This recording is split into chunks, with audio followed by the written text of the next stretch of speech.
Hoje a gente vai mergulhar fundo numa coisa que usamos todo santo dia, mas que se parar para pensar, a gente quase nunca reflete sobre: a nossa voz. E não é só o som que a gente faz, não. É sobre a expressão mais pura de quem a gente é.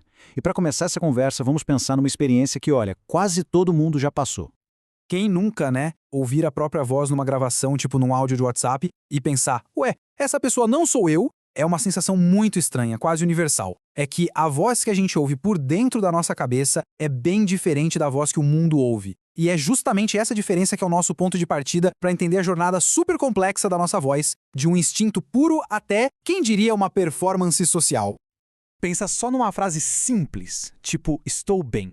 Dependendo de como ela é dita, da entonação, do tom, ela pode significar 1 milhão de coisas. Pode ser tédio, raiva, uma tristeza disfarçada, constrangimento, ou até, claro, felicidade de verdade. Isso só prova que falar é muito mais do que só juntar palavras, né? É uma camada super complexa de emoções e de intenções. Então a pergunta é, de onde vem essa capacidade toda de se expressar?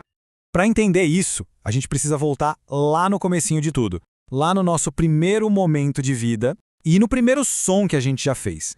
A jornada da nossa voz, então, começa com um ato puramente instintivo. O primeiro choro de um bebê não é só um barulho, é a primeira afirmação de que ele está vivo. Com o tempo, esse choro vai se tornando mais específico, sabe? Comunica fome, desconforto.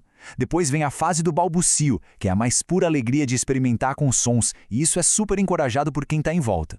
Aí lá pelos 4, 5 anos, essa expressão bruta toda evolui para uma linguagem com regras, com palavras.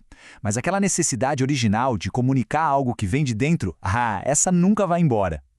E esse impulso fundamental que é a fonte da expressão.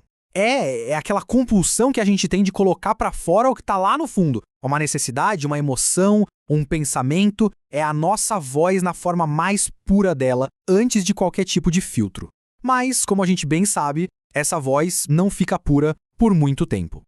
E aqui que a coisa começa a ficar bem interessante. Conforme a gente vai crescendo, o mundo ao nosso redor começa a moldar e, às vezes, até a distorcer essa nossa voz original. Essas influências de fora são chamadas de contaminantes ambientais. Calma, a palavra soa meio pesada, né? Mas não é no sentido de algo ruim. Pensa mais como padrões que a gente vai adotando para se encaixar. A gente aprende a adaptar nossa voz com base no que a sociedade espera, na cultura, e o resultado é que, com o tempo, isso pode acabar afastando a gente da nossa fonte de expressão original.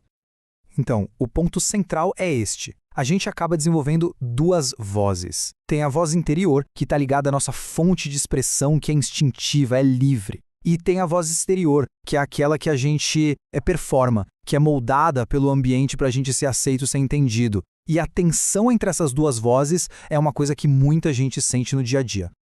E essa desconexão fica super clara na história de uma atriz. No palco, a fala dela era perfeita, clara, fluida. Mas numa conversa normal, do dia a dia, era tudo hesitante, tenso. A voz de palco era uma performance. Já a voz cotidiana revelava um conflito interno, sabe? Uma separação da sua fonte real de expressão. E por que a gente faz isso?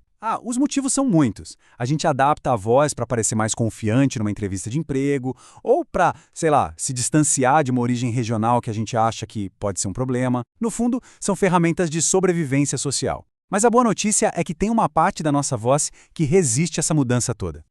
E essa parte resistente da nossa voz é o que chamam de nosso eu vernacular. Essa é a base de verdade da nossa identidade vocal.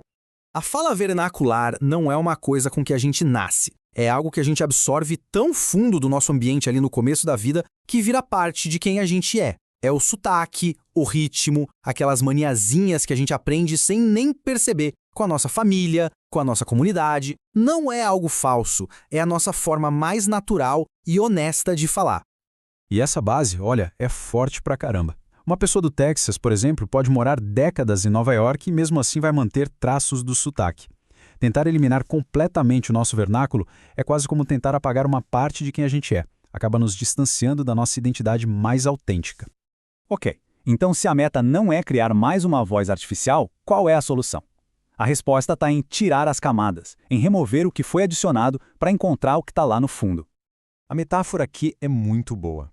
A voz essencial não é sobre colocar mais enfeites para ela ficar mais bonita ou impressionante, como luzes numa árvore de Natal. É exatamente o contrário. É sobre despir a voz de toda a afetação, de toda a performance, até sobrar só a conexão direta com a fonte da expressão. A voz essencial é isso, simples, pura, sem nada para distrair. É o caminho mais direto para expressar o que precisa ser dito, conectada àquele impulso original que todo mundo tem desde o nascimento. Tá? Mas como a gente chega lá? A jornada começa com a nossa base, com a fala vernacular. A partir daí, o trabalho é ir largando a pretensão, deixando de lado aquelas vozes que a gente aprendeu a usar para impressionar ou para se proteger. O objetivo final é reconectar nossa expressão com a fonte original dela, para encontrar uma liberdade que talvez a gente não sinta desde criança. E tudo isso nos leva a uma última pergunta. Por baixo de todas essas camadas que a gente foi adicionando ao longo dos anos para se adaptar, para sobreviver, o que será que a nossa voz mais verdadeira, a nossa voz essencial, está realmente querendo comunicar? Essa é uma reflexão que vai muito além de como a gente soa. Ela chega no coração de quem a gente realmente é.